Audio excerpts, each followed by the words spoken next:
Howdy chaps, and welcome back to another fantastic episode where we'll be tackling some rust on this coupe on a rotisserie. The last episode you would have seen we were doing GS bonnet on this XB sedan here. It turned out okay. Very happy with how many people liked that one. It was impressive. Lots of views on that one. Very happy. I did a very quick and rough body and paint work on it because one, I didn't want it perfect on purpose because, well, I don't know if the keen observers have noticed that the car is less than perfect itself. It does have some paint issues, where in some areas it doesn't have any paint at all. So I didn't want it perfect because it would look really out of place. It looks a bit out of place because the colour's a bit off, but the whole bonnet idea was just a guess. I was wondering if it was even possible. Turns out it is very much possible, and quite a few people have tackled it in the past, but I thought it'd be very useful for people who want a GS bonnet but without the massive price tag. If you can get the scoops second hand or something from a really rusty one that don't cost you much, well then with a bit of time you can do it and save yourself a fortune, because those bonnets are just astronomically valuable. Well, not valuable, just really expensive to buy, like pretty much anything for these cars are now, which is a little annoying. Another thing, I do have a Patreon if you feel that way inclined. Still working it out. I do have one Patreon and he knows who he is, but yeah, on that you get, you know, early access to videos. I haven't done that yet, but I put up photos and things and background things and a few things like that just, the Patreon was only designed to help grow the channel and the business and a few things like that, so you don't have to, totally voluntary, only if you love me. And I will show you what we've been up to.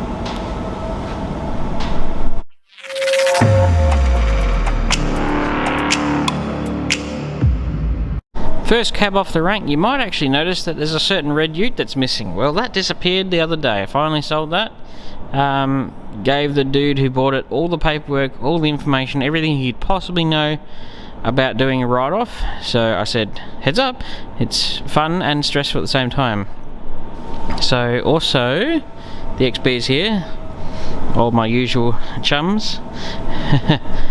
Got a new roll of welding wire, I'll show you that in a second. The bonnet, it looks better on camera than it does in person, but it's a rough one, but it did work. No, I didn't fix any issues really. I just sort of, plus I had to do this very fast, because when I'm doing this I'm not actually earning any money, so it was a total gamble, and I think it paid off rather well. Just got to get some scoops, and yeah, that's pretty much done. One day I will fix it properly, if I own the car long enough. Those of you who are interested, I do have this car entered in the Beta Birdwood this year, so if you're in Adelaide and you want to check it out, it will be there. I think I entered the very moment the Beta Birdwood entries opened, and I know that the cars of this vintage, all those spots are gone, so they're only like veteran cars which are like close to 100 years old. They're the only spots left, but all the classics are all gone, and I was very happy to get in very early for that. Also, I'll show you, I don't know if I've shown this in another video, I may have not. This little guy, that no words can describe how awesome that dent puller is. Oh my lord, that is just insane. This thing was $360 something off eBay, free delivery. It's a bit dusty now, but it's such a fantastic piece of equipment, no words can describe. Now there are several types of dent pullers, and this is the best style. I mean, there's another one that you would have seen me use on the Commodore, which is like it welds it on, you have a pull bar. They're okay, that's more of a personal preference. This is one I like, which is a little weld on slide hammer. So some of the times you'll see people use, it's like a stud gun. It welds a stud on, and then you put a slide hammer on it and pull that, and then you got to cut the studs off. Those are absolute garbage and a complete waste of time. You'll get 400 times the work done with one of these than you will with one of those. Plus, these are way easier to work. You got this rotatable head on here, so that when you wear down one, which they don't, because actually every time they go and they take a bit of steel, so they actually get taller, you can rotate it around till you wear those out. But this thing is just mind-blowingly good. The trolley was not part of it, that was another like $70. But the machine itself, if you want to do some dent pulling, go buy one, eBay. Cheap, very cheap, and very, very good. I also bought a new welder yesterday, because this one's now being relegated to, you know, just sit idle now. I've never actually been super happy with this welder. I know that people will tell me that this particular one, the 180C Lincoln, is like the bee's knees. It's a pretty good one, and yeah, it's okay, but it just always struggled with anything heavier than panel steel. And I do occasionally dabble in some heavier stuff, which I prefer the welder to be capable of it. And plus, I wanted to be able to run the 15 kilo rolls of wire, and that can't do it. That can only do the 5. So I upgraded yesterday, because me being me, I was perusing the Total Tools website, as you do, and this little guy is on sale, or clearance if you prefer. It's on sale, but I went there and it's on clearance, so they're gonna sell them till there's none left. This is a Michigan, whatever you want to say, 250 mig. It is a beautiful welder, absolutely awesome. Like, it looks like a dead copy of those Sigweld ones. Like, it's, and you know how much this was? $850. $850. They're on sale at the moment, down from $1,100, or is it $1,200? They're just selling these just to get rid of them. So if you're in Adelaide, or I don't know if Total Tools are in other states, but if you need a welder that's good size and good one, this would be the one to go for, and get them while they're still available. This thing is just a pearler of a welder.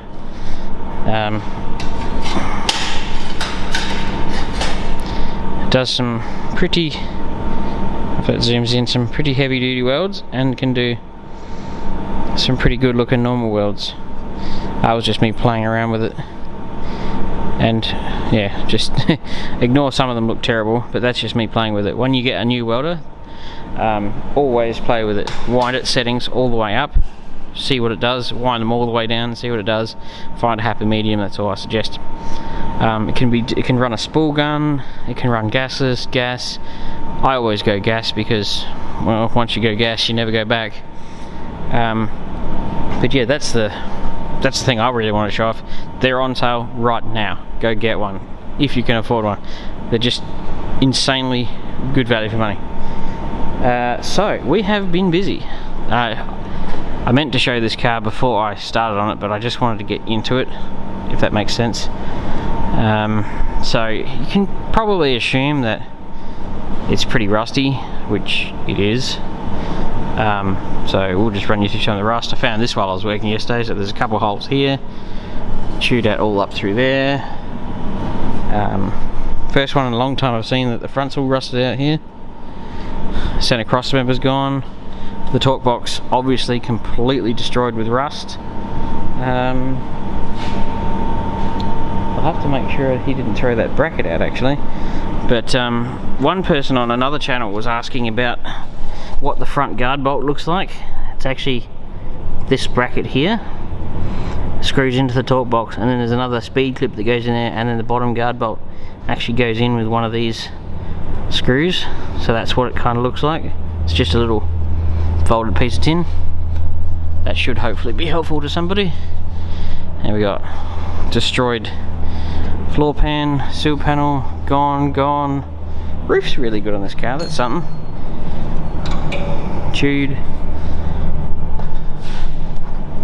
out. There's actually, that's not too bad, that one. The inner there's not offensive. Gone, taillight panel's gone. Parcel shelf as per usual, boot lid. Chewed out. corner of the roof. Roof itself is very good. A-pillars, plenum chambers. Bottom of that's actually bent too, so I have to straighten that. So yeah, absolutely a monumental amount of work in this car. It'll be here for some time. Floor pan has gone there a little bit. We do have some new parts, which the customer has supplied. So we actually bought some racking just to put this stuff on actually. So we got one of the new plenum chamber tops from Better Than Your Old Stock. That looks pretty good. Looks like they're made in a couple of pieces. But honestly, I couldn't make that, so you've got to be thankful for what you can get. But he's done a fantastic job of that. Back panel, floor braces, torque boxes, 2 seal panels.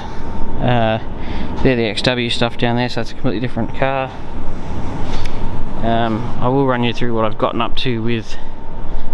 I've got to find the guards because I think you can tell there's a few panels here. So this is Peter's guard here, his pair. Very soon I'm going to actually just get them done. So if you remember, that guard had a huge, so there's no bog in that eye, by the way. That had a huge disgusting patch in it, so I chopped that out completely, put a new just made a new bottom of the guard section. They're not that hard to make, and just cut it all out and put a new piece in. It was just horrible work that was in there, and I just like, that's not good enough for Pete, so I need to do a new one, and just made a new one. All I've got to do now to this guard is rectify that antenna hole. I'll probably just grind the bog out, grind that patch off the inside, weld up the antenna hole properly, make it all flush, and then we can just do some light body work and be done with it. And then that guard, pretty much take the rest of the paint off, fixing the other dents, and then bodywork and paint. So they're actually not miles off being done, but of course Victoria has fantastically just about thrown themselves into another lockdown, so we'll have to figure out how to get them back to him. But we'll cross that bridge when we come to it. I'll cross that bridge when they're done. The XD made progress. Next time you see this car in September, yeah, the shop is pretty booked out. We will be finishing that car. We'll just work on it solidly till it's done. And like, this is the Landau's doors. The car went off yesterday to be blasted. It is just packed full of bog for no reason. It's just, it's got like metal mend in it and all sorts. I mean, it's got a patch in through here, which is weird. Just, yeah. Anyway, we'll get stuck into actual doing some work, because this is going to be a slow intro too. This is what where I'm up to here. The strongest part of the car was like Swiss cheese, so that's the inner torque box, just gone. So I whittled up a new one right here. Surprisingly, that's not as simple to make as you think. Kicks up at the end, it's got multiple folds, it's 2mm steel. Do you know that's funny? That was actually completely clean yesterday. That's how much the weather is humid at the moment. That was spotless yesterday. Anyway, this is going to go in here today.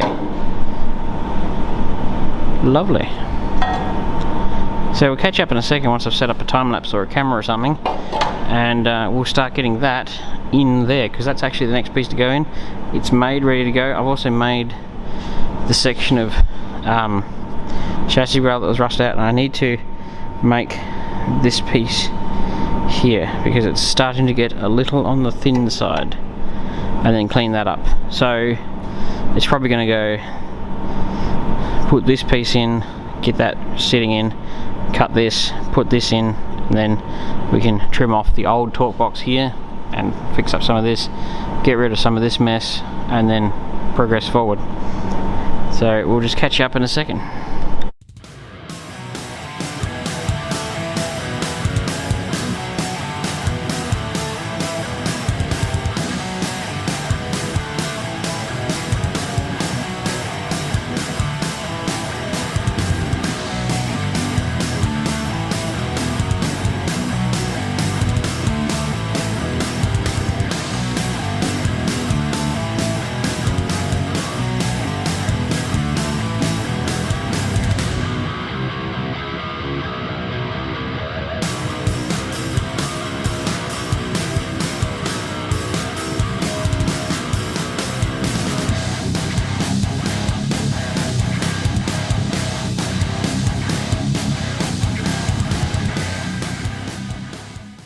Alrighty, so that's welded in. Now you might have gone, hey, you didn't do that all the same. Well, that's because the gaps were pretty big and I was trying to nuke it in, as in like, you know, have it blasting its way in and melting it in really good. But there was a couple of spots where the gap was big enough that I knew that if I didn't do it intermittently, it was just going to blow a hole straight through it and make it a really big hole. So some of it up here is and then some down here is intermittent and a few things like that. So yeah, but you got to make sure that, because this is, funnily enough, this is one of the strongest pieces of the whole car, and it's actually, in my opinion, the torque boxes are the most important part of the entire car, because the way they design this thing, like your transmission swings in the breeze, literally hangs off the front rails. As you can see down there, there's nothing joining them, zero. So your engine and transmission, everything hangs off the front. So the way they design these cars is you've got your torque box, your inner torque box, which comes up here, which I worked out. I have to actually put a little extra piece in here once I replace this piece. This inner torque box piece is particularly crucial to tying the front of the car to the back of the car, because you've got your inner seal panel here, which is this piece here. That actually sits ever so slightly, it's welded to, so if I go like that, that's about where it's going to be. It's obviously moved a little bit because it's not vice gripped anymore. But the inner seal panel welds to this piece. Zoom out a bit. Oh, I know what to do. Okay, here we go. So you might have noticed that I did it a bit differently. So I did some seams and then some intermittent. That's because some of the gaps are a bit bigger and I didn't want to blow through. Because you've got to make sure you get this piece very well. The torque boxes, in my opinion, are the most important piece of the car as far as rust. Like, it's super structural that these torque boxes on these Falcons are solid, because that's the main piece that joins the front and the back of the car together. So if these aren't really good, I'd be like, if you were going to go buy a car, one of these Falcons, and you saw any rust in this area, which you can see through the guard, I'd be steering clear of it unless you can fix it, because that means that the structural member of the car is a bit rusty. And I have personally put trolley jacks straight through the bottom of torque boxes before when they were rusty. So you got your inner torque box, which comes to about here, joins onto the top of the chassis rail through there, and sits just here. So it's a little prong that comes up and goes down, and then it sits there, and then your outer torque box comes down, welds through here, across, and welds to that and makes a big brace. But you've also got this extra little piece in here, which luckily you can buy new, which is amazing. You never used to be able to. So this piece here is that piece in there. So this is another one that joins the inner seal panel to the torque box to the outer seal panel. Everything joins together through this piece, weirdly enough. And this is a very common area for rust to build up because it just fills up with dirt. So it's very important that this area be solid, and it's very important when repairing them that this area be put back exactly how it's supposed to be. Don't cut any corners in this area because it's a safety thing. So your inner seal panel, which is that one there, or that one there if you prefer, ends right here because that's it there. So if I push this over here, because that's where it's got to be, it's just sitting like that just because it's not clamped in at the moment. They have a natural resting position to their final position. So that's it there. It welds to the torque box here. Then you have your, I don't even know what the technical term for this is, but it's another structural member that sits on top of it and welds through it to that, and actually sits under here. So that's, this piece is this piece here, if that makes sense. And your outer seal panel actually sits on top of it. So this sits on this and this sits on this. So that's your outer torque box ever so slightly there. So and that's why it's actually really hard to put the seal panel height wise. The seal panel sits on that, so it's only going to go really in one spot. So if you get your front and back right, you don't really have to worry about your height too much, and they just sit pretty flush with the inner seal panel, as long as the inner seal panel is in the right spot, which also is fairly straightforward because they all sit pretty flush with the bottom of the torque box as well. So it looks complicated, but it really isn't. and I might be just rambling here, but I also thought to myself, these videos, my series, I'd love to get to the point where I've done all of the rust in every single spot on a car. That way if somebody in the future wants to go, oh no, my car's rusty, you can go look at my video and find the particular area that you're dealing with and see what it looks like when it's finished. Because I know that when I was doing rust repairs in the early days, it was super helpful finding photos of somebody who'd actually already done it, because 9 times out of 10 you come to your car, there's nothing left, you don't know what it's supposed to look like. So finding pictures or repairs of somebody else who've done it, and actually it really helps to finish off your, so you can know what yours is supposed to look like, if that makes any sense. So I'm hoping that these videos one day will be useful for somebody who gets a car, because they're going to get worse. The cars you're about to buy cheap will be worse and worse. So you better go, oh no, what's it look like? And you can go find the video and go, oh, so that's what it's supposed to look like, and you can be walked through the repair. Hopefully, if it all goes well. But anyway, done that, welded in. I've got to sort of get into a bit of a unpleasant position in a minute, and I've got to just do, an inch of weld just on the top side of that, in there, and then that is in, and then I can trim off. I'll probably get this piece out next, and then I'll probably chop off this bit of leftover daggy stuff, and I'll replace the inner sill panel through here, because it's not that bad actually. Going that way it's pretty good, so I'll just put a small section in through there and weld that to that, that to that, and then I can trim off this and actually finish and put another piece up through here, which is this piece, the torque box, as you can see, is rusted out through there. I don't know at what point I'm going to have to cut the video short, because it's going to be exceptionally long, and it's probably very long at this point in time too. And I'm probably not going to grind these welds down, because one, you're taking strength out every time you grind down a weld, and two, nobody's really going to get in there and see it, so it doesn't matter too much. Plus I like the idea of having extra strength. Unfortunately, the only way to pretty up that side is to cut the floor pan out, so that'll be a fun one. I might see how I go when I have to fix this floor, how I can go about fixing that up in there, but that's not really that easy to get in there, unfortunately. You do get some limitations, but we're making progress.